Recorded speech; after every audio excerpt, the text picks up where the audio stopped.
அதற்கு எடப்பாடி பழனிசாமி சொன்ன பதில் என்னன்னா, தோற்க போகிற மோடிக்காக நான் எதற்கு வாரணாசிக்கு வர வேண்டும் என்று சொன்ன பதில். இல்லை என்று எடப்பாடி பழனிசாமி சொல்லட்டும்.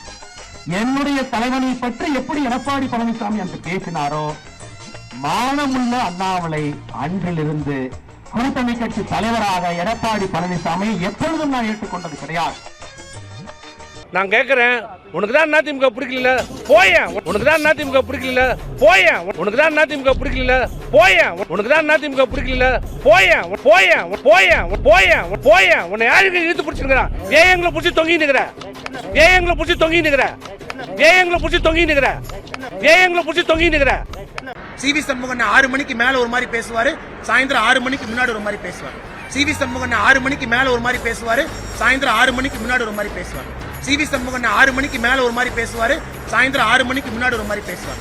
10 ஆண்டுகள் காவல்துறையில துப்பாக்கி பிடிச்ச கையில். அதனால நேர்மையை பத்தி சிவி சண்முகம் அவர்கள் எனக்கு பாடம் எடுத்துவார். அவருக்கு மந்திரியா இருக்கும்போது என்னென்ன பண்ணாரு எனக்கு தெரியும், அதுக்குள்ள நான் போக விரும்பல. அவருக்கு மந்திரியா இருக்கும்போது என்னென்ன பண்ணாரு எனக்கு தெரியும், அதுக்குள்ள நான் போக விரும்பல. அவருக்கு மந்திரியா இருக்கும்போது என்னென்ன பண்ணாரு எனக்கு தெரியும், அதுக்குள்ள நான் போக விரும்பல. இஎம்ஐ டெண்டர் சிஸ்டத்துல கட்சியினுடைய முதலமைச்சரை தேர்ந்தெடுத்தேன். ஹையஸ்ட் பிட்டராக எடப்பாடி பழனிசாமி, மீடியம் பிட்டராக கொங்கு பகுதியில் இன்னொரு அமைச்சர், லோவஸ்ட் பிட்டராக தென் தமிழகத்தில் ஒரு அமைச்சர். என்ன பிட்டிங்க? எந்த எம்எல்ஏவுக்கு மாசம் மாசம் என்ன பணம் கொடுக்க வேண்டும் என்பதுதான் கூவத்தூரில் அந்த பிட்டிங் முறை. அதன் பிறகு தவழ்ந்து காலில் விழுந்து பதவியை பிடித்த எடப்பாடி பழனிசாமி இந்த தன்மானமிக்க ஒரு விவசாயினுடைய மகனை பச்சை இங்கிலே 10 ஆண்டு காலம் கையெழுத்து போட்டு ஒரு பைசா வாங்காத இந்த அண்ணாமலையை பற்றி சொல்வதற்கு எடப்பாடி பழனிசாமி என்கின்ற தற்குறிக்கு எடப்பாடி பழனிசாமி என்கின்ற தற்குறிக்கு எடப்பாடி பழனிசாமி என்கின்ற தற்குறிக்கு தற்குறிக்கு தற்குறிக்கு தற்குறிக்கு தற்குறிக்கு தற்குறிக்கு எந்த விதமான அதிகாரம் கிடையாது. பழனிசாமியோட போகணுங்கிறீங்களா நீங்க? அதுக்கு நாங்க தூக்குமடி கூட தொங்கிடுவோம், அதுக்கு நாங்க தூக்குமடி கூட தொங்கிடுவோம், அதுக்கு நாங்க தூக்குமடி கூட தொங்கிடுவோம், அதுக்கு நாங்க தூக்குமடி கூட தொங்கிடுவோம்.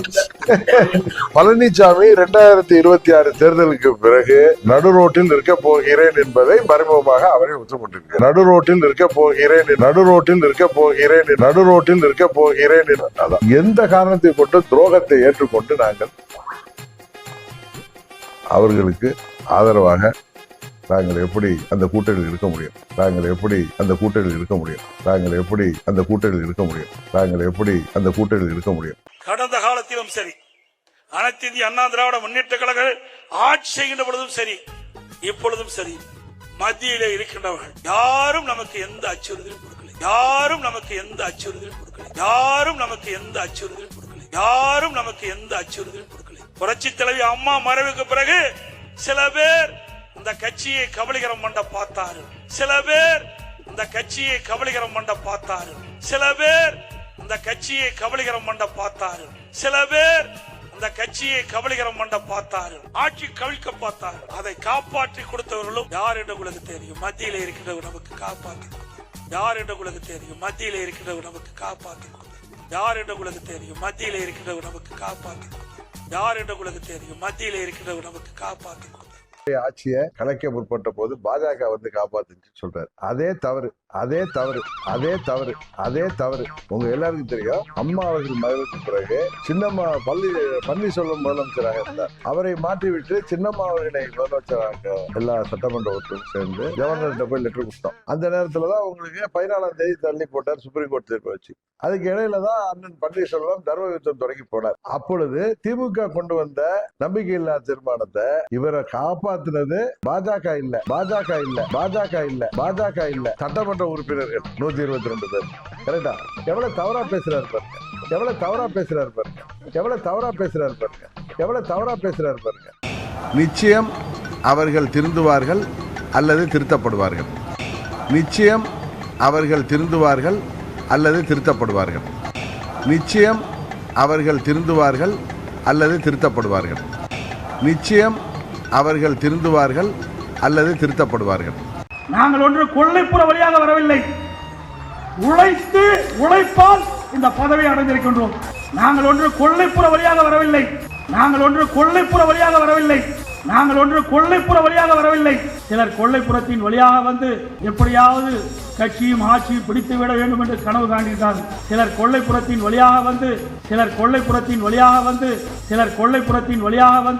இங்க இருக்கின்ற பாரதிய ஜனதா கட்சி தலைவர் பொறுப்பேற்றதிலிருந்து இதுவரை தமிழ்நாட்டுக்கு மத்திய அரசிடமிருந்து எந்த ஒரு பெரிய திட்டத்தை கொண்டு வந்தாரா? எதையுமே கொண்டாடல. ஒரு பொது திட்டம் கூட கொண்டாடல. பாரதிய ஜனதா மத்தியிலே ஆட்சி அமைந்த உடனே 500 நாள்ல 100 திட்டத்தை கொண்டாடினாரு. எத்தனை திட்டத்தை கொண்டாந்துருக்கிறார்? பூரா பொய், பேச பூரா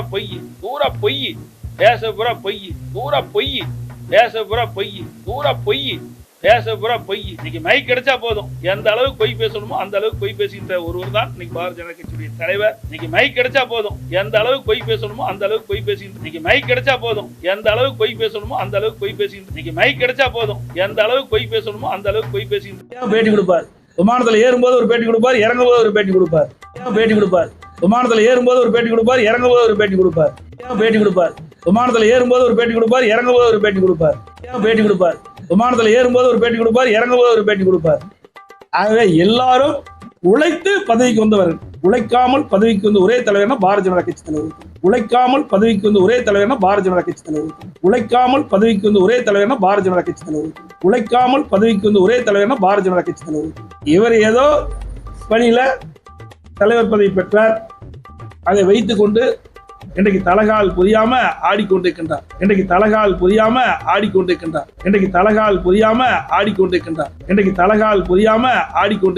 மக்களை பத்தியே தெரியாத ஒரு தலைவர். அவருக்கு ஒரே முதலீடு வாய் நாக்குதான்.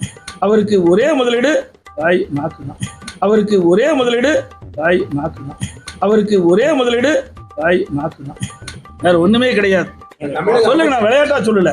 என்ன செஞ்சிருக்கார் அவர்? இந்த பாரதிய ஜனதா மாநில தலைவராக பொறுப்பேற்ற பிறகு தமிழ்நாட்டுக்கு என்ன கொண்டு வந்திருக்காரு? என்ன நிதி கொண்டு வந்திருக்காரு? எதுவுமே இல்லையே. அண்ணன் எடப்பாடி பழனிசாமி அவர்களே, உங்க ஊர் சிலுவம்பாளையத்துல ஒரு மர்டர் நடந்தது. பங்காளிகளுக்குள்ள சண்டையில ஒருவர் கொலை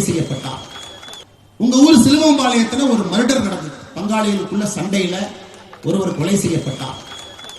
கொலை செய்யப்பட்ட பிறகு அதே சிலுவம்பாளையத்தில் ஒருத்தர் கைது செய்யப்பட்டார். அதன் பிறகு சிறைக்கு போனார். அதன் பிறகு கைது செய்யப்படாத ஒருத்தர் மேற்கு தொடர்ச்சி மலையில் ஒளிந்திருந்தார்.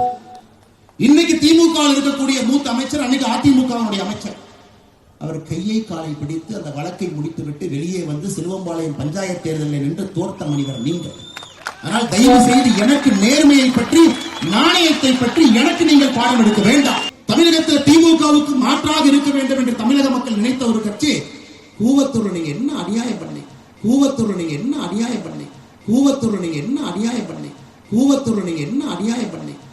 என்ன பிட்டிங்? எந்த எம்எல்ஏவுக்கு மாசம் என்ன பணம் கொடுக்க வேண்டும் என்பதுதான் கூவத்தூர்ல இந்த பிட்டிங் முறை. என்ன பிட்டிங்? எந்த எம்எல்ஏவுக்கு மாசம் என்ன பணம் கொடுக்க வேண்டும் என்பதுதான் கூவத்தூர்ல இந்த பிட்டிங் முறை. அதன் பிறகு தவழ்ந்து காலில் விழுந்து பதவியை பிடித்த எடப்பாடி பழனிசாமி,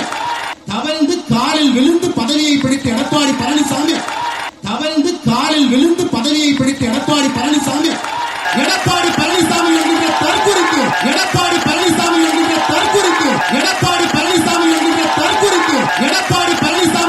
தற்குறிக்கு, இது அகந்தை.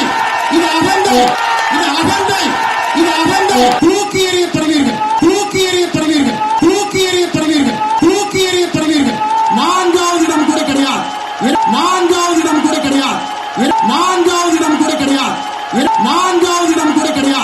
2026 சட்டமன்ற தேர்தலில் அனைத்து இந்திய அண்ணா திராவிட முன்னேற்ற கழகத்திற்கு 4வது இடம் கூட கிடையாது.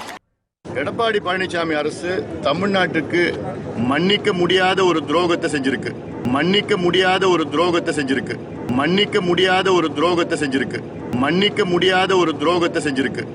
நான் கேட்டேன், நேற்று கூட பேட்டி கொடுத்தேன்.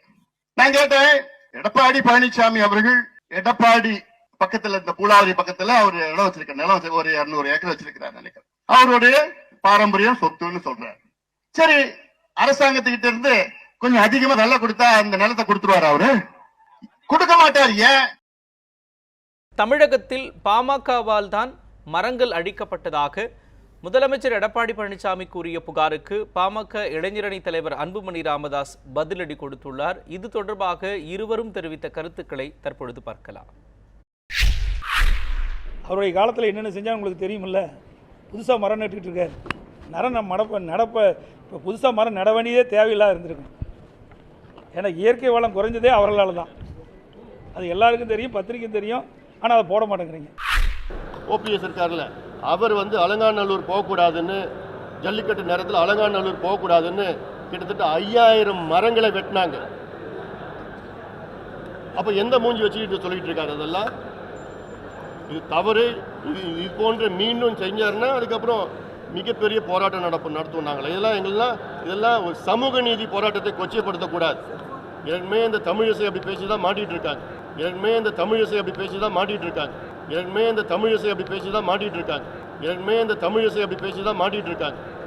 அப்புறம் மன்னிப்பு கேட்டு இருக்காங்க.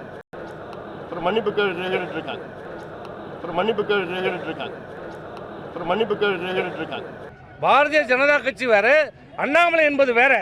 பாரதிய ஜனதா கட்சி வேற, அண்ணாமலை என்பது வேற. பாரதிய ஜனதா கட்சி வேற, அண்ணாமலை என்பது வேற. பாரதிய ஜனதா கட்சி வேற, அண்ணாமலை என்பது வேற. இன்றைக்கு ஏன் அண்ணாமலை அப்படி பேசுகிறார் என்றால், எங்களுக்கு பலகாலமாக சந்தேகம்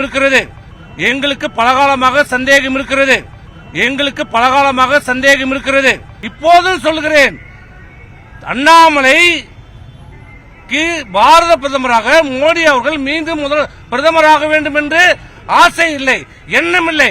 அவருடைய எண்ணமெல்லாம் திமுகவுடைய கொள்கைகளை, அவருடைய செயல்பாடுகளை நிறைவேற்றுகின்ற திமுகவுடைய ஏஜென்டாக, திமுகவுடைய பி டீமாக இன்றைக்கு அண்ணாமலை செயல்பட்டுக் கொண்டிருக்கிறார். அதுக்கு பல்வேறு உதாரணங்களை நாங்கள் சொல்ல முடியும்.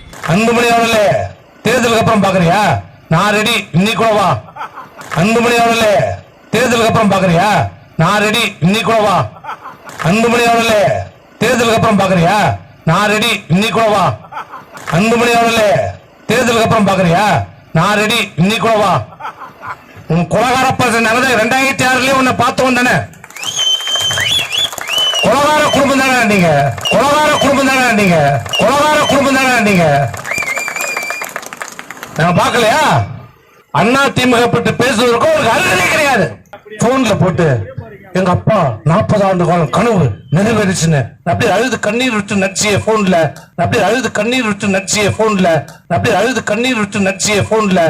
மாட்டீங்க. அது என்ன நாடகம்? என்ன ஒரு நாடகம்? அன்னைக்கு தெரியலையா? நன்றி கெட்டவர்கள் என்றால் அது யார் என்றால் அது அன்புமணி. நன்றி கெட்டவர்கள் என்றால் அது யார் என்றால் அது அன்புமணி. நன்றி கெட்டவர்கள் என்றால் அது யார் என்றால் அது அன்புமணி. நன்றி கெட்டவர்கள் ஒரு பெரும் பெயர் அன்புமணி. நன்றி கெட்டவர்கள் ஒரு பெரும் பெயர் அன்புமணி.